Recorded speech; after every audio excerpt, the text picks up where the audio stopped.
عظمیٰ بخاری صاحبہ کے خلاف کسی نے آرٹیفیشل انٹیلیجنس کے ذریعے ویڈیو بنائی تو تمام میڈیا، صحافی، دانشوروں کو اخلاقیات یاد آ گئی اور اس کا جھوٹا الزام فلک جاوید پر لگا کر گرفتار بھی کر لیا۔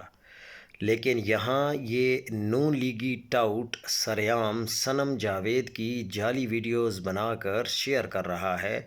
یہاں نہ کسی کو اخلاقیات یاد آ رہی ہے اور نہ ہی کوئی آواز اٹھا رہا ہے۔ یہی تو وجہ ہے پی ٹی آئی اگر آئینی طریقے سے بھی اپنا وزیر اعلیٰ تبدیل کرتی ہے تو لوگ ہلکان ہو جاتے ہیں، ہر طرف شور شرابہ شروع ہو جاتا ہے۔ آزاد کشمیر میں کھلے عام بولیاں لگ رہی ہیں، کوئی کچھ نہیں بول رہا۔ یہاں نون لیگ والے سارے کے سارے اتنی گندی زبان استعمال کر رہے ہیں، لیکن پھر بھی مجرم پی ٹی آئی ہی ہے۔